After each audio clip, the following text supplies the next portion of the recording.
Welcome to self-discoverywisdom.com, formerly known as Self-Discovery Media. On these podcasts, you're going to hear people who speak from the heart. They've taken the journey in life. Many things have happened to them, but they've changed it to happening for them. And in their strength, their courage, they've discovered their abilities and their wisdom, and they are now sharing it here with you. Do enjoy each show. We bring it to you with love and knowing that it's going to help you on your journey of life. Good morning, good afternoon, and good evening, everybody. Welcome back to another edition of An Author's Kiss. We have a beautiful repeat guest with us here today. My name is Sarah Troy, and you're listening on selfdiscoverywisdom.com. My repeat guest is Lee Lindauer. We did a show not so long ago about the salvation of Henry Maxwell. He's an author, and he's wrote this great story about the salvation of Henry Maxwell. We talked about the book, and as we were talking, we realized there was so much more to talk about. So today we're going to be talking about his other books, and one of them is Irrational Fears. After witnessing a horrifying murder of her friend Tom Haley, Mallory Lau, a cautious university mathematician professor must emerge from her cocoon to become the gutsy, unpredictable woman she's always dreamed of being. Running off the guilt of a past family tragedy that she blames herself for, Mallory is determined to find Tom's now missing daughter. Following the cruise of 300-year-old equation left by Tom, search propels you into a tangled threads of ruthless corporate entity known as Morbius, bent on controlling the world's most precious resources, fresh water. Well, there's a topic right there. I think that's actually quite accurately saying Nestle's is doing that after our fresh water. So welcome back to the show, Lee. Thanks for having me, Sarah. Good to be back. Good to see you. Good to see you too. It's I always marvel about where authors, get their storyline from. My brother is a professional author as well, and it's always mind-boggling how the stories come together. And do you take an idea or something that you hear, in the case of this irrational fears, is it something that tapped you on the shoulder, or was it something that you woke up with one day? How did this come about? Well, being a native of Colorado, which is an arid state, people probably might not know that. We got the Rocky Mountains running through it, but we got two parts of the state. You got the plains on one side of the mountains, you got the canyons and the high desert on the other side. And it's an arid state. Basically, where I live or have a home in western part of the state, we get like 9 inches of rain a year. So it's not a lot compared to people back east and Or where down I am? south and so far. So water is always an issue here, and it's always it's been something that's been on my mind for quite a while because of all the shortages that everybody's going through now. So I thought one day, maybe I should try to come up with something that would include that as a theme, and that's how this novel was born. I love it when it comes from, the basis of truth. I like a novel that when you put down, you go, was this fiction? Was this faction? Or is this truth? Because when you come away with something feeling that it was so real and it relates to kind of things that are going on, around you or in the world at the present time, something that went as a fictional story, it just becomes so utterly detailed that it makes you look at life differently around you, doesn't it?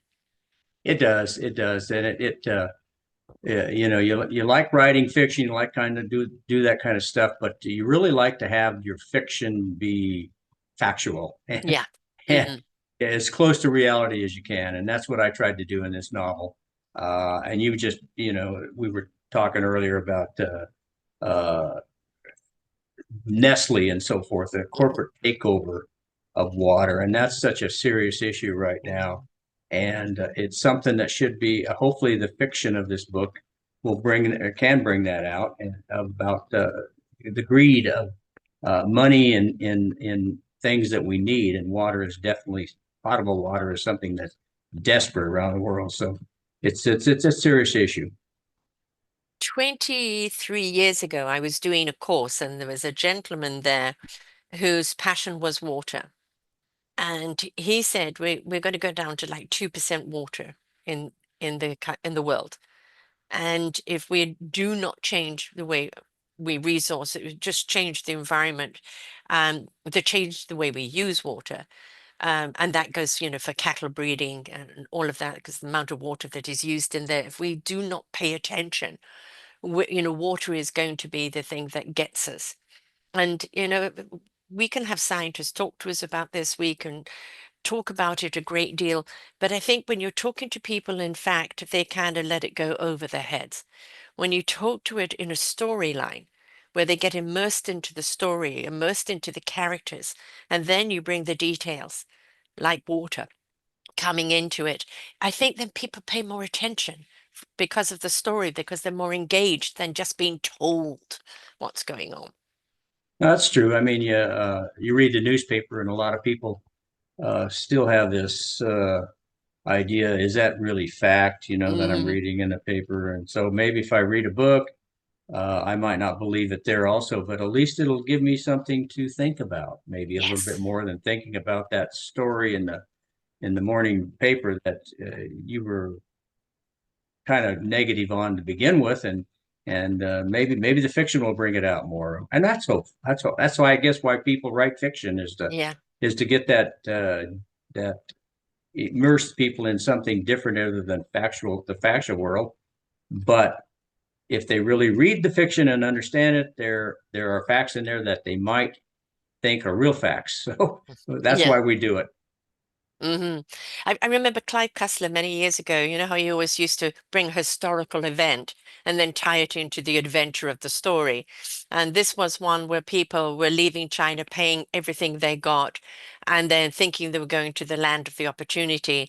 And the young were put into working for not the cartel, but whoever were in charge. The elderly were killed. And I remember my ex-husband is Chinese, so I remember talking to him about this, and I said, it will never happen. Oh, a whole load of bulldosh, etc. And then literally within a few months, we had people being found dead in containers along our shorelines that were on the way to the States. So I don't think we can look at anything today as far-fetched.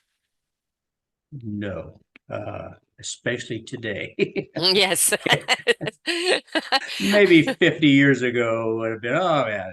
But now today, it's the old adage, you can't write this stuff up. You can't, Yeah, yeah, yeah. it's happening, and that's very true.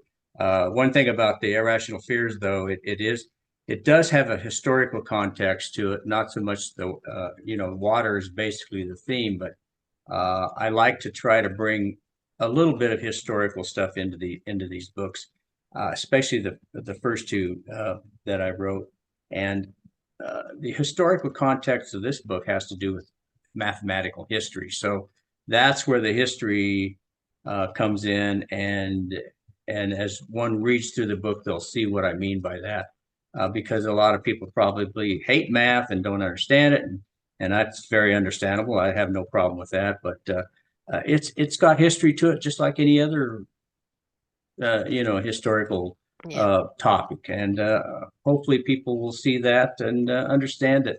Yeah, that is interesting. So I'm hopefully hopefully I can educate them a little bit on other areas of history that other than the Battle of Waterloo or whatever went on way back when too. So. The thing about math, you personally don't have to be good at it because, there's funny enough, I had a mathematician on the other day that was talking about something altogether, but he was a mathematician. Numbers are everywhere. Numbers govern everything. Our Mhm. computers, zeros and ones. If you look at, you bring everything down to it, it comes down to math. And so we need those mathematicians that kind of understand the fundamentals. We don't necessarily, they're doing the work for us, but we can't get away from numbers. The math is always going to be, the dictator in many ways. Well, the universe is mathematical if you really want Hmm. to look at it. But yeah, that's very true. And it's everything we've got nowadays is based on using that math. I mean, everybody uses their little calculator, everybody uses their cell phones, all this kind of stuff. But basically, like the calculator, I mean, how Hmm. does that work? We Mm. add numbers again. And it's all based on mathematical ideas that are formulated, and and higher math that a lot of people don't need to understand how that does that.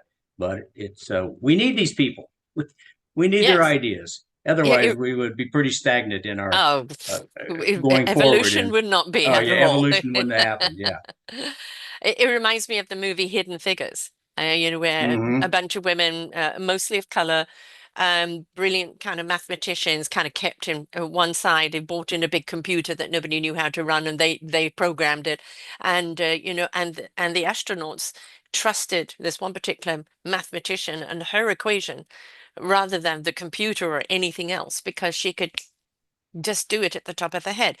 And I do believe that people are wired for a particular strength. And a mathematician, I'm just no hope in hell I'm ever going to make a sense of that. But for a mathematician, they see numbers all the time. So that equation is so simple to them because that's what they're gifted with. And so I think that it's important to understand that every single one of us is actually gifted with something. It's for us to, in our self-discovery, discover what it is. And like your character in here, mathematician, can be very dry, very academic, very insular. And so it's kind of this being pushed to go right out of her comfort zone to solve something using kind of the mathematics, but then the reveal of what is going on, can be quite, how did that character come about? Yeah. Yeah. When I was setting to write this book about the mathematician, and she's a woman. I mean, a woman mathematician. I did think about how is this going to fly? I mean, math is not a strong suit for a lot of people. Mm-hmm. They can maybe add 2 plus 2, or divide 10 by 5 or something. That's probably maybe the length of their education in their mind. Mm-hmm. Uh, and it's the old adage of you know, why do I have to take algebra in high school or junior high? I'm never going to use algebra. Mm-hmm. Uh, Wrong. You might not use it, but it's used in a lot of stuff. I mean, Yes. so they're not mathematically inclined, and that's Mm. that's fine. That's understandable, and thank God somebody is. Yes. Yes. What made you choose her to be a mathematician in this? Well, because my engineering background, I've always enjoyed math. I mean, I took quite a bit of it in high school and college, and I enjoyed every bit of it. Uh, And I just thought that would be a unique thing to showcase, especially a woman. And nowadays, a lot of women are, they're beating out the men in terms of becoming medical doctors, or Hmm. and they're becoming more in the different realms of math and science and so forth. They're becoming, they're rising to the top. So uh, I thought it would be just interesting to try to follow that line of how people are developing, and especially women. They are, they're coming to the top and on all these stuff. There's more women going into college nowadays than men, if I Yep. recall the last statistics I saw. Hmm. So uh, I mean, women have I'm always just trying had, to follow that wave. right. I mean, the original computer, the Wi-Fi rather, brilliant actress. I can't remember her name. You look back in history, there's been some brilliant women mathematicians, but they were never given credit. Hmm. Men took the credit for it because God forbid that you should show a woman intelligent. Or a woman of color, you've got to be kidding, And so the suppression was there. And I think why we're seeing so much more of women stepping up now is because we can and we will. Yeah, and my mind is blank on trying to remember the woman uh, back in the turn of the century who actually was the one who discovered fission, Hmm. but she didn't get credit for it. No. The man chemist got credit for it, Yes. but she was the brains behind the idea. And I read a book about it. I'm just mad that I can't think of her name right now, but It'll come to you uh, somewhere she, on the show. yeah, she should have won a Nobel Prize, but no, Exactly. she was a woman. We can't do that. No, So she exactly. got lost in the dustbins of history, and Right. um, Which are slowly hopefully, coming out now. They're yeah, kind of being yeah, dusted off, yeah. and kind of the recognition is being there. There's still, a fear amongst many of the male species that, God forbid that women should use their brains, that they will overtake. And in many areas, they probably will. Well, Because they should. yes, oh please. There's a lot more maybe kind of common sense. We can't run a household, the way we're seeing the country wanting to be run. It just would fall to pieces. So, common sense is a lot that's kind of inbred in us, and multitasking. Well, if a lot of women were leaders right now, would this war thing kind of take a back Hmm. seat? Mm. Yeah, yeah. No, it's we're very much the roll up the sleeves and out of necessity, get things done. And this sounds like, something that she had to do, is like pushed out of her comfort zone, out of necessity, had to look at why, what, whom, and set her on that path. Yeah. You're talking about Mallory in Yeah. the book. Yeah. Yeah, definitely. I mean, she didn't want to get involved in that, but then she had a backstory too that brought some guilt into her situation and why she had to uh, try to find out some of this stuff. And then she got, you know, as she worked her way through it, she got more entangled into the web of the water thing and the math, the history of the math thing, and all that kind of stuff. So there's a couple of little angles here that she's working against, but she's also smart enough to be able to figure out a lot of this stuff since she has that mathematical background. And she's from an area where the water is a situation that everybody's aware of. So Hmm. she has knowledge of all these things, and she knows how to use her brain to to solve the problems as she approaches them on her little journey into this book. So um, it's a good character. I wrote another book before this one with her as the main character, but that one kind of flopped on me. Didn't get anywhere. But I've always had in the back of my mind maybe I could continue do another sequel to this, but I don't know. She's a good character, and I enjoy it because I like the math part, I like the women part, and I just like to see how that goes. It's taken me some good places on this one, and maybe down the road it can take me somewhere else. I don't know. Yes, it's like, sometimes there's most certainly a sequel.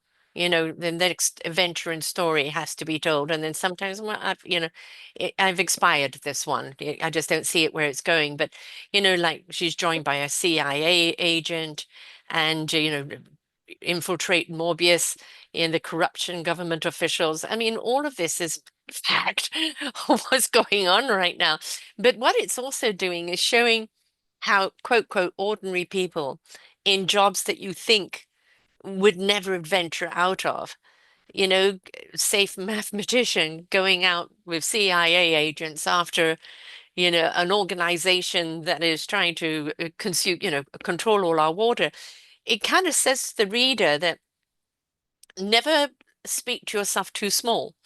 There's something mighty in all of us. And if you really get the bit between your teeth, if there's something that really I can't stand by, I have to do something, never sell yourself short, because that's where we make the discovery of our courage and our strength and our abilities. Yeah, yeah, and she definitely has the strengths and the abilities. And but you know, um, the direction that this novel takes will bring all those together, or this novel does take, brings all those together, and it actually strengthens her character as people will see. And I think that's good to have somebody grow as they journey on a path that's uh, maybe a little perilous, like this one is, Hmm. and it brings out the character of her thinking and doing things that she wouldn't normally do. So, Hmm. but I don't know, being a mathematician might she's out of a comfort zone, Yeah. but because she understands the situation, she's like a detective. She can figure out where I'm going and where I shouldn't go. And that's the beauty of this book, I believe. I think a lot to do with your love of math and your engineering background allows you to look at things rationally and logically. Then obviously the intrigue side and creative side of you wanting to merge all of those together. Well, that's thank you for that compliment of the creative side. But yeah, I mean, yeah, I have that background, and I've always enjoyed that background, and it's kind of I think that kind of a background, people see that people with a background like that think that they're more of a introvert, and that's probably true. Uh, but it does, maybe that gets you closer to that creative side of the brain. I don't know. You get to think about things a little bit more. Right. And when you try to bring them out, if you're an extrovert, you're always out and freewheeling around, having fun, talking to people, doing all this kind of stuff. Maybe that inner part of your brain is not working to the point that you can really analyze things and get ideas. And maybe that's why a lot of Nobel Prize winners are, they're not uh, Extroverts. extroverts in all stretches of the imagination. Yeah, that's probably true. And actually, having done this a long time and interviewed an awful lot of authors, especially kind of mid to later life, where they go, I've been an aerospace person, I've been an engineer, I've been this, a mathematician, and then from that, that creativity has come out. And I think what gives you an up on this, is that you know how to build a foundation which to grow on. And the fantasy side of the what if I take them here, what if I take them there, but the rational side and the logical side, it's got to be realistic. Hmm. And it has to be able to happen. You look at some movies and things like that and say, it's just, you're trying to create this as reality and it's just not possible. It's all pure fantasy, which is fine, but sell Yeah, it as a fantasy show, right? yeah. You got to try to be realistic to some degree, and I tried to in this book. Although it's kind of a wild idea that this Mobius, this corporation that's bent on controlling all the water in the world that they can, all the potable, usable water. I mean, the planet's one sixth water, or two-thirds water, I guess, is what it is.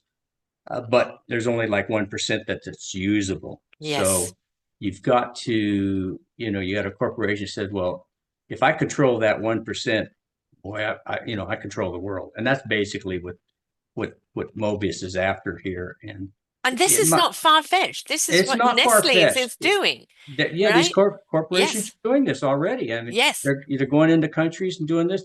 They're doing it in the states here by all these corporations of foreign entities are buying up water rights. So it's not so far-fetched, and uh, it's scary. Like I said, you can't write this stuff up. Whatever is going to happen down the future could happen. Say what? Yeah. But it's it, And it if it's if it's if there. this was 20, 30 years ago, this would be sci-fi, right? Hmm. But now when you're looking at it, especially with what's going on in the politics right now, where you just literally everything can be bought. If you've got the Yeah, money and the power, you can buy at yeah. ridiculous price tags. And it's like, do you understand you are selling your future? You are selling your survival. All these big fantasy movies that we see about Armageddon and having to go to another planet to run that, or only the rich can move on.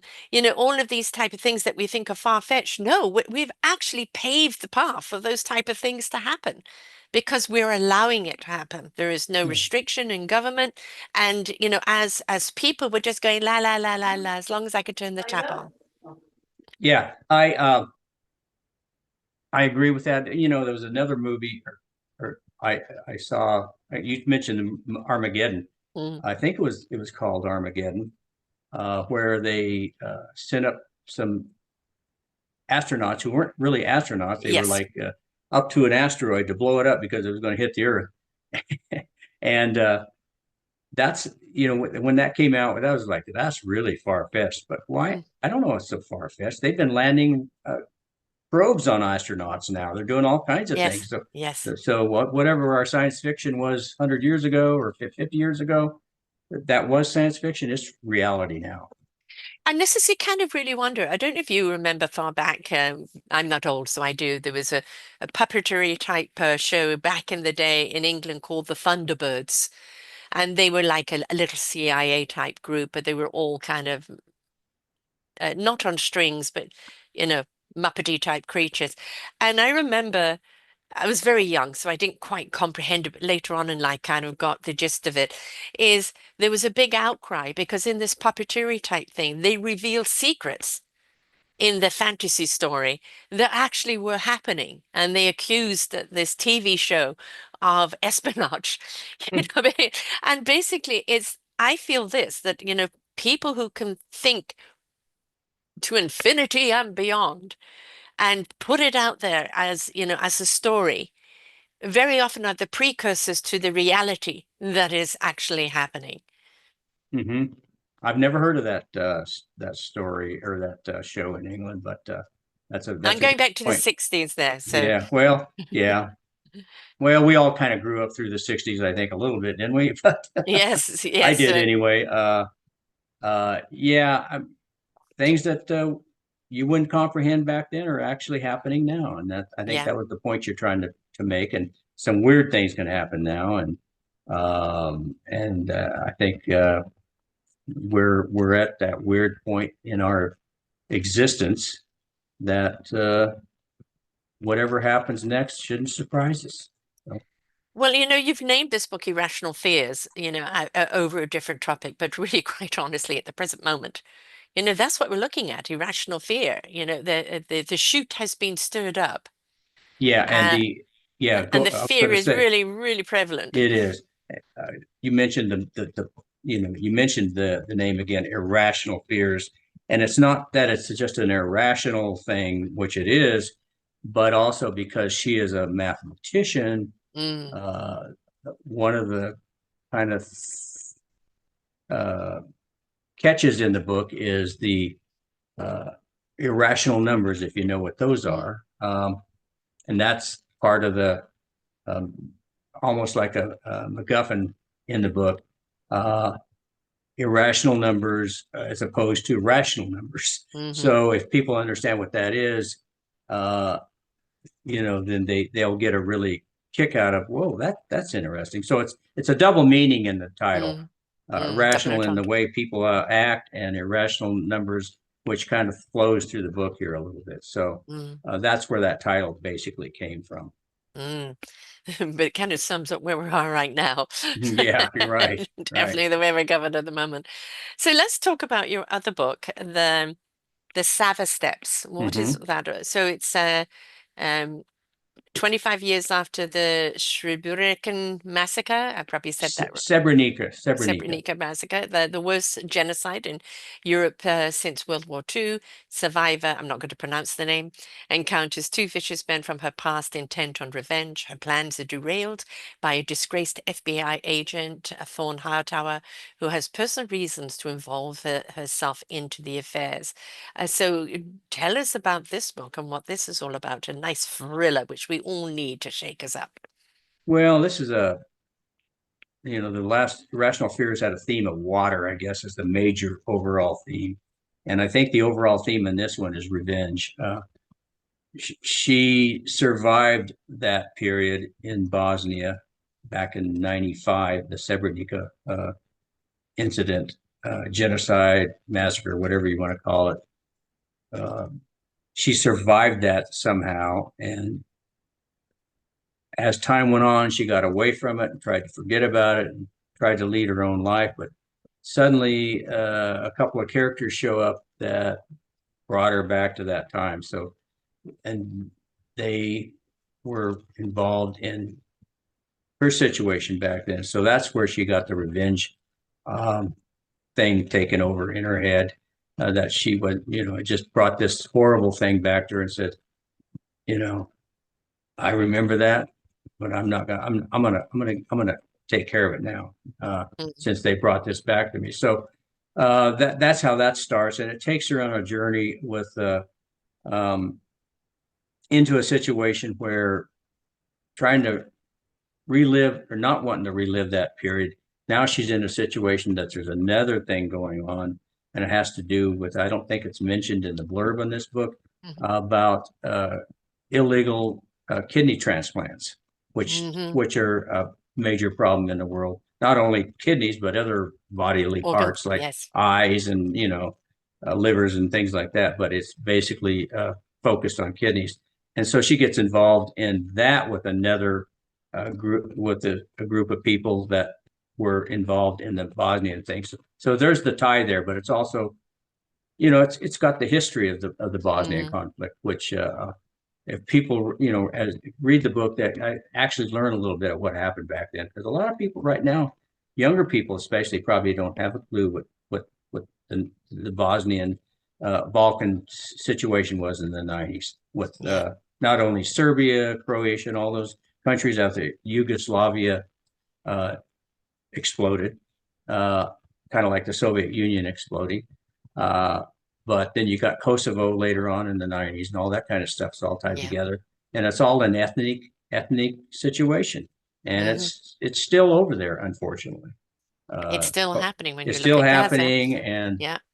who knows if it'll, I don't know if they'll ever get away from that. I don't know.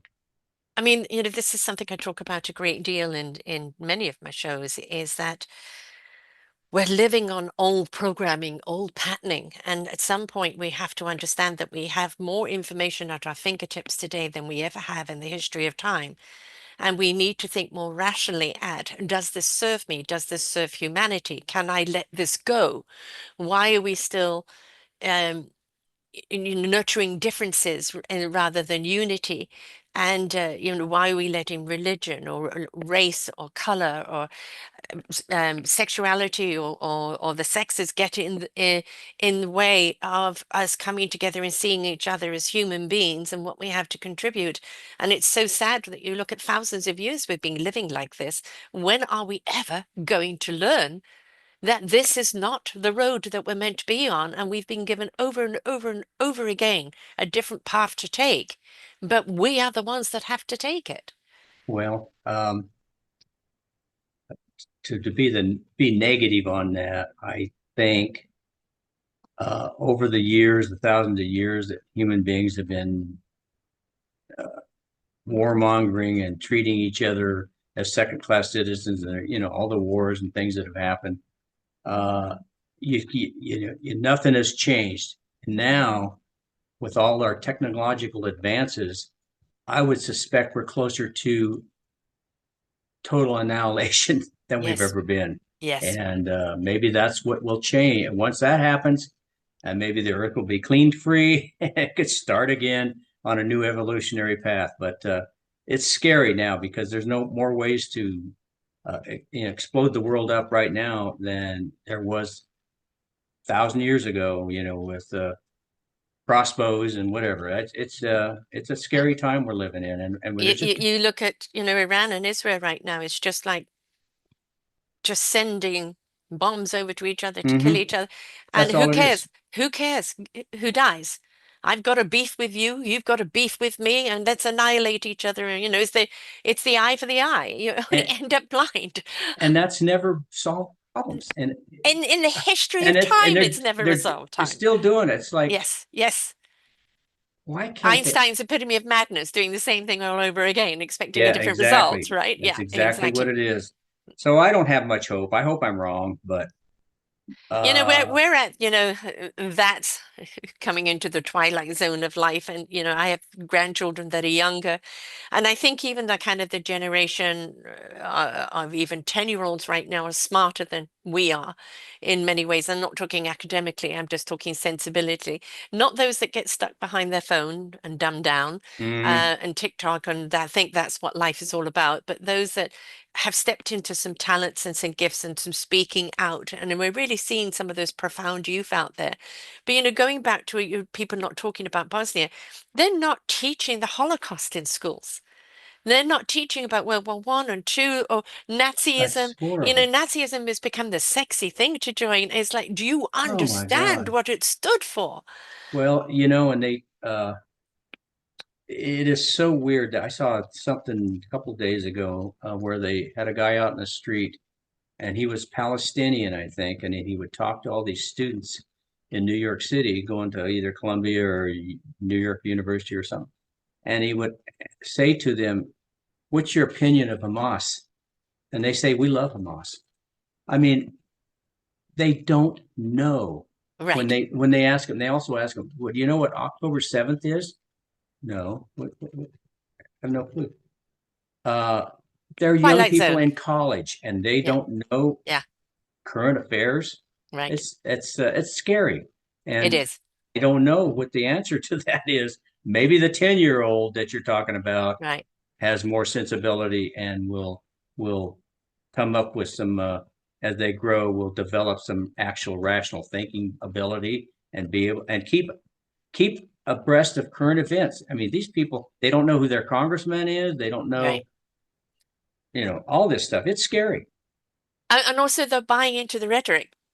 They're buying Hmm. into the hysteria, the Yeah. irrational fear, right? They're Yeah. buying into all of that. And it's like, excuse me, while you're pointing a finger, oh, it's this person's fault, that person's fault. There's three pointing back at you. You know, what are your accountability? What's your responsibility? What's your action? Because each and every single one of us is responsible for our own action, our own choices, our own thoughts. And we need to do what we need to do in order to educate ourselves on, is it true? Does it serve us as a humanity and our planet? And how can I be a part of it? And I think a lot of it is today, kind of a certain generation where it's like, they feel they're owed everything and they don't need to be a part of everything. They don't like, what we stood for, so therefore they're abstaining from anything. Well, they're also have become victims of the social media Yeah, world that they live in, which if we didn't have that, I think this world would be a lot different. But it's how do you teach these kids that, hey, you got to get off that, you got to actually talk to people yeah, face to face and not through uh, texting and social media and all this stuff. But yeah, they've grown up with that. That's right. part of their life. And it's like that whole thing is just an appendage of their body. And Hmm. It was there was brought as an alternative way to communicate, to bring the world together, to share things. And everything is an algorithm. That's an algorithm. We're an algorithm. So what you feed is mhm. what's going to come back. So again, it comes back to our responsibility and our choice of what are we feeding. Are we there to celebrate and support each other, share the good things that can help each other, or are we there to sensationalize, to criminalize, to ostracize? And there again comes back to, you as a human being and what your choice is. Yeah, and you as a human being, unfortunately, a lot of those people, whether they're young or old, it's me and the hell with the rest of you Me, guys. myself, and I, right? And Yeah. yet that I'm the one that's important. Yeah. And I just I don't know if Maybe we'll it's our ever. generation that's thinking like this. We had it a lot tougher coming up. Um, Yeah. and and I think in a lot of ways it's like, when are we going to grow up? Because we've got, I don't know. I keep doing what I'm doing, like what you're doing with the books, is putting out something that is, quote, fantasy with fact induced to get people's brains working and asking questions. I do the same with the podcasts. I want people to come away with more questions that they want answered, and they're intrigued to go in investigating them. You know, um, that's the whole thing about life, is being engaged. And this is one of the things that I feel that we're having, is the separation. This is why people like Nestle can get away with it. This is why the Amazon being cut down for agriculture. And this is why taking away our old forest, and us turning a blind eye to it. And then anybody protesting is, criminalized. Um, it's, I have to say this, like Elon Musk the other day, talking about, Oh. number one, free speech and the Second Amendment, guns uh, for the free speech. And then they show a picture on Facebook of a guy going into a coffee shop with an assault rifle and guns in his hip. And it's like, excuse me, that was a couple of hundred years ago, the Wild Wild West. It's actually illegal to walk around with arms right now unless you are a person of authority. And it's like, me rights. That's my authority. yeah, yeah. Well, unfortunately, in the United States, that's probably more realistic than maybe in Canada. Yes, and hopefully that we do trickle And down here, and I'm just oh praying to God that we gosh, don't get there. just yeah, don't get me going on all that stuff because it's a great country, but unfortunately, the founding fathers in this country made a few boo-boos, and to try to get that changed is really going to be difficult until everybody's too many schools have been shot up Yes. or And life all is this not as other stuff. important It's as a just gun holder, you what know? what does it take? What does it Yeah, take? yeah, yeah. And I don't know because, if life is not more important than your rights to hold a gun, if, It's so sad. I don't get it because therefore, who are you? You're not a human being. You're not operating from a consciousness or a heart or a soul. Well, You're what's some the sort of humanoid that is operating on definitely old programming without any consequences or responsibility. what's the point? Do these people know what the point of a gun is? They shoot to kill. Yeah. I mean, don't give me this self-defense Yes. garbage. Don't give me my Second Amendment rights Right. garbage. The point of a gun is to shoot and kill somebody. And to walk around like an armory Yeah. with, strap over your shoulders, on your hips, like bullets across here like a Yeah. bandito in Mexico. It's just, Rambo. yeah. Does that make you feel manly? I guess maybe that's it. I don't know. Yeah. No, it's fine. It's fine. I know I'm going to say this. I'll probably get some criticism, but I call it the small penis syndrome. Yeah, Because small that small doesn't man make you, syndrome. Yeah, that does not make you a man no. to walk around with armory, because that, your weaponry should be your intellect, your wit, your deducement. Um, or if you have to fight somebody hand on hand, if in defense, I understand if somebody breaks into your house or somebody tries to attack you, a gun is there for that reason. But for the gun to be your identity, right? And Yeah, for yeah. your gun to be your political voice, what message is that sending? They don't know. They think it just shows how powerful I am. Yeah, They don't know they're what not other kind thinking. of message it. They don't think about the other messages it's sending. Yeah, And maybe those are the same people that were bullies in grade school, and I'm sure yes, they were. yes. So And unfortunately, bullies are people that are hurting. And, everybody gets hurt along the line in life. That's what life is about. It's how do we overcome it? How do we face that challenge? How do we mhm, grow from it? How do mhm. we step out of victimization and stop blaming everyone else? And how do we step into our own inner strength? This is what the journey of being a human being is on this planet. And if we're not willing to take that journey, and it's, always the vendetta, then, as I said, we're going to be blind, deaf, and dumb, very, very quickly because That's yeah. common sense is not prevailing. And, the why we need books. We need books like you have. They're not just in the libraries and but in the schools. Where a teacher can say, "Okay, this is a fantasy book. Let's look at the reality of it. Let's have a Yeah. discussion."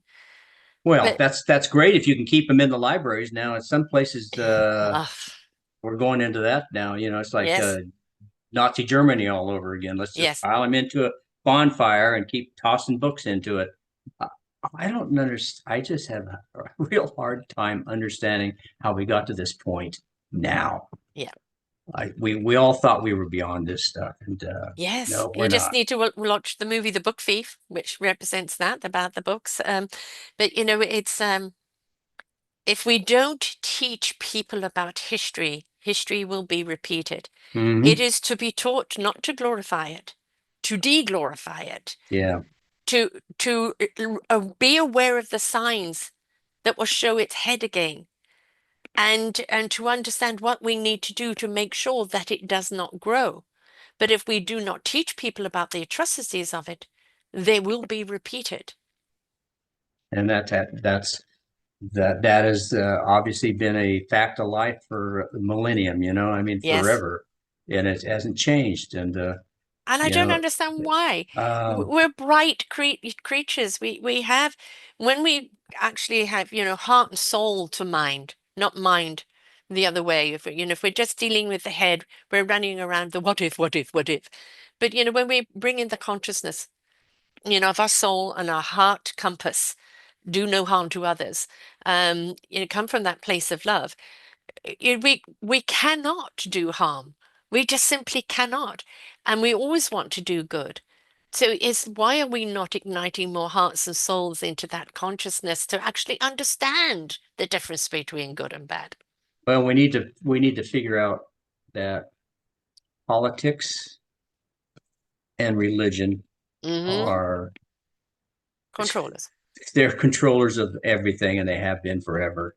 Yes. And like I said earlier, that's why we need more women Yes. in seats of power, and maybe that'll happen here real I'm soon. We'll see what praying. I'm happens. praying like mad. I am praying like mad that common sense does prevail. Yes, Um, yes. Oh my gosh. but what I just can't understand is you listen to the rhetoric, and there isn't anything of what they're going to do for the people. It's just Mm-mm. mud bashing. It's just Hmm. That's demeaning. that's It's all it just is right now. demoralizing. And it's like, do you want that to be your America? Because I mean, every country falls. Every country reaches a height and then falls and humbles Hmm. and has to regrow. And maybe this is America's turn right now. We'll Um, we'll either regrow or we won't. It'll be right. like the second coming of the Roman Empire that's gone down the tubes. Yep. So we'll see what happens. Yeah, I've been saying for a while there's going to be a revolution, and but I Yeah, want the revolution not to be the pitchforks or the guns, but of the consciousness that rises. yeah, And I'm yeah, praying, yeah. I'm praying like mad that it's that. But I think the only way we can reach people right now is through podcasting, through books, through storytelling. Because when you bring about a story that, oh, this is just a good novel to read or listen to, I don't care if they're listening or reading, but getting the information in their head, and then it turns the wheels and they start asking questions. Did this really happen? Could this really happen? Is this really happening? And this is what we need for people right now is to listen, we say listen, learn, and apply. And when you read it and you start the conversation about it, and the more the conversation is there, the more it spreads out of the awareness. And when you're aware, you care. Well, they've also got to learn how to accept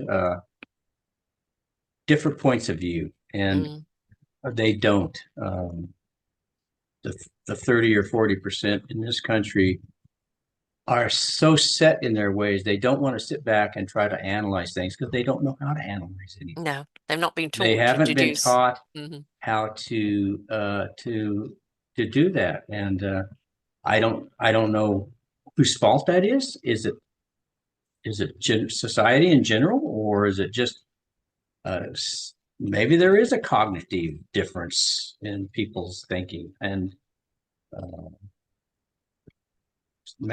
I think science has probably come into an agreement that there is. So we'll just see how things go. But to not be able to change, not be able to analyze, and to think, well, yeah, that kind of makes sense. Well, yeah, uh, I don't know. We'll see what happens. Yes, and everything, even AI, which is a useful tool, on the other hand, can delude us. It all is pushing us down to think, think, think. Is it real? Hmm. And that's not just the thinking, the feeling of it. Does it feel real? Right? Ask the questions, does it feel real? And to trust sometimes our gut instincts, but to question. Well, the problem is a lot of people don't question. They No. just see it on their favorite TV channel or whatever, and that must be set in stone. That is true. Oh my gosh, look what's happening. And they can't sit back and say, I need some more information. Yeah, there's They don't have that. They don't have that curiosity. no. I loved Trevor Noah on The Daily Show, and Jon Stewart is back on The Daily Show now, and I Hmm. love the Hmm. representation. And there's one of the guys that goes out and interviews what I call Trumpsters, and like Oh yeah, have it, you know, um, Jordan. What's his name? yeah, Jordan. and he's very, Yeah. very good at it. I just don't know how he keeps a straight face. Oh God, I know. And it's just like because what he hears is like the one woman, yeah, yeah, we really need to be more like Russia. Putin loves his people. It's so Oh my clean God. Oh there, my and God. and he's commenting under his breath. Yeah, he throws them out the window. Yeah, and he poisons them, and it. Whew. It doesn't matter. And there was actually one of the guys a way back that he said, I don't care what facts you give me. I choose to believe what I want to believe. And that Oh summed yeah, it all up. that's the problem. Yeah. Like I was talking to my wife about this. I said, I'd love to get into a conversation with one of those guys on that Yeah. side. But I said, there's got to be some rules. The rules are, here are facts. Yeah. We have to understand these facts and believe these facts. Hmm. If you don't understand these facts and you don't believe these facts, then we're not going to have a conversation. They won't, We they can't can't. have a conversation. No. We got to have a set rules of what the facts are. Period. We both got to agree to them, and then we can sit there and debate and have a calm conversation. But they don't. They believe in alternate facts, Yes. and where'd that come from? Yes, I wonder. Yeah, they had a side by side on the news the other Mm. day of the actual, to do with FEMA. With Hmm. their latest Oh crisis yeah. of the hurricane, and there's a Buttigieg talking about we've got people on the ground here, we're building the roads there, we're doing this, we're doing that, we're doing this, and then somebody else on the other side, oh, they've left the people out in the dark, they're not helping them, they're doing this, they're Oh doing yeah. that, and it's like unfortunately people are believing that rather than believing what they're seeing, you know. I So know. Well, maybe with a little luck, a little bit of if you're into the prayer thing, which I think maybe we can turn the get tide. beyond this and maybe put some of these people back under the rocks where they came from for the Um, next 100 years. I don't know. I call them third dimensionalists, and the reason why I call them third dimension is because they're very much living on the humanoid and the fear factor and, being controlled because they haven't made the choice to take ownership of their own life. Those that choose to be on the No. fourth dimensional are people that are inquiring, that want to grow, do not want to settle for the status quo, want to have a life. Fifth dimension is the people that stepped into that consciousness and doing something about it. You cannot help someone that doesn't want to be helped, who doesn't believe No. they need to be helped. Free will has to be there. You can't help anyone till that free will is that I want to step up. Yeah. And you mentioned the woman on the street with the Daily Show saying, "Oh, I want to be like Russia. Yeah. It's clean over there. They take care of their people." Put her on a damn plane, send Yes. her over there, let her walk around Moscow for a while, or some of those little Oh, villages talk. outside of Yeah. Moscow. They have nothing, is nothing like the United States. Let me No. tell you. And they're going to say, huh? Uh-huh. And Yeah, then they need to experience. I mean, yes, they've been force fed coddled. this stuff that it's a new things are a utopia somewhere else. No, Yeah. Yeah. Yeah. And back to our responsibility. The irrational fear was, to do with mathematics, but looking at the mathematics and the equation of here today, is like the numbers are adding up. You're just not reading them right. Right. And it's you can't ignore the math. you And can't. you can't ignore it. And this is the thing at the present moment. It's in your face. Please open your eyes and pay attention. Yeah, And you really, we're not talking to those people right now. They're already gone. As we're talking to the people, mostly millennials that are on the fence that don't want to vote because they think politics is a whole load of crock. And I agree to a great extent, but we've got politics. So at least vote for somebody that yeah. that has some more common sense that you can hold accountable to someone who is totally irrational. It's it is, and maybe that's where we got to put our efforts into as the younger people, Yeah. because it's their future. Yes. They need to understand this is our future, and if you don't take control of it right now, you're not going to have a future. And it's And certainly not a future of freedom. no, and it's No. also speaking of voting and all that kind of stuff, and we know who's running in this country. Uh, some people will vote for the crook Hmm. because they've always voted with somebody who has an R after their name. It's Yeah. like, I don't care. I guess I don't like him, but I guess I'm going to have to vote for the crook. I, please, just if you want to sit on the fence, this is the one time to sit on the fence and not vote for the crook. Exactly. Exactly. So, And just please hear what comes out of his mouth. oh, that's all we Do have to you do. want to be spoken to that way? Do you want to be represented that way? Do you want somebody who's got such a beef against everyone that that's all it's about? Do you want that? If we are facing a war down the road with the Middle East, do you want that person That, in yes. charge, right? Oh, Because he'll they're his best friends, don't forget.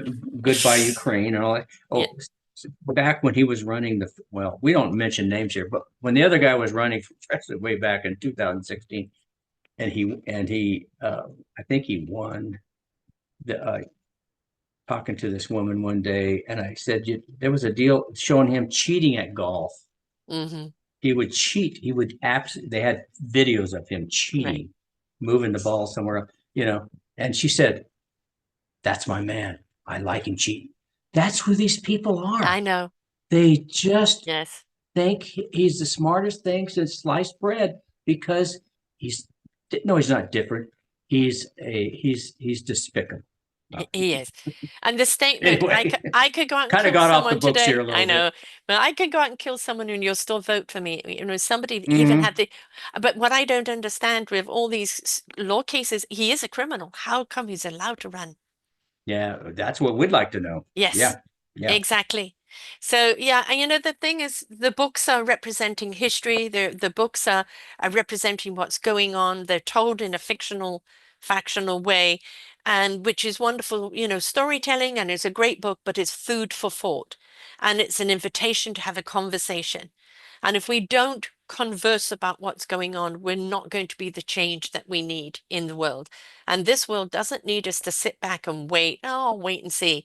It needs us to take action right now, no, you're right absolutely now. right. And, Yeah, your books are ways of bringing them about in a storytelling manner with that underlay. Is it true? Is it not true? I want to know. And yeah, that's the yeah, important thing. yeah. So, very important. So, how do people get hold of your books, love? How do they get hold of you? Well, they can get hold of the books at Amazon. Well, these two books, these are the ones we were talking about, and we're seeing right there. But they can get hold of me get these on Amazon. The other book, Salvation, they can get at Amazon, Barnes and Nobles, and some other outlets. Or if they want to learn more about these, just go to my website. It's www.leelindauer.com, and that's Lee Lindauer. Lindauer is Linda with a UER. That's easy. You can spell Linda and add a UER. That's Lindauer. So it's Lee Lindauer .com. So go there and then learn about these books and how to get a hold of them. And have any questions, drop me a line. I'd be love to chat with them. Of course, you're on Facebook, Instagram, X, Hmm. Lindauer, Right. uh, Lee Lindauer, Lee Lindauer. Lee Hmm. Lindauer. So, just have the conversation. This is what an author does, is writes the books to stimulate, to spark a conversation. So please reach out to the author and, ask the questions or speak to what spoke to you. I mean, this is what it's about. Integration, communication, participation, not segregation. What we need is for people to come together and communicate and just ask the questions or state your story. I've known people from Bosnia that escaped from that, people from Kyrgyzstan and places. I know that they're traumatized. And really what we're dealing with is a world that's so full of trauma right now. They just want to kill everybody else around them because they're so Yeah. much in pain. And what we need to do is address the pain, release the pain so we can find the peace. And that's you're doing your bit through the books and Well, you, sparking that and this and coming on shows like this. well, I And appreciate that. And that was well said, what you just said there. So I appreciate that tremendously. So thank you. thank you, Lee. Welcome back here again. It was lovely to have Okay. you back here again. Next book, please come back and share that with us. And to everyone else, remember, yes, you can sit back with a great book.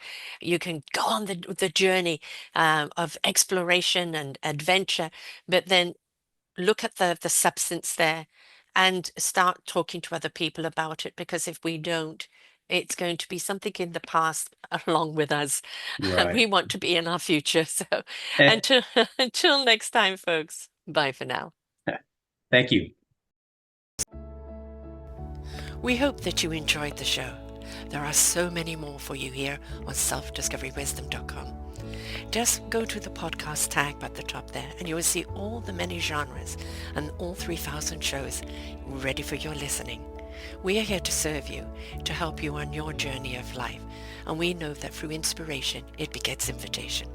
We are supported by you, the listeners, and those that we interview. Anything that you can spare us in donation would be greatly accepted, and we do hope that you enjoy the next show.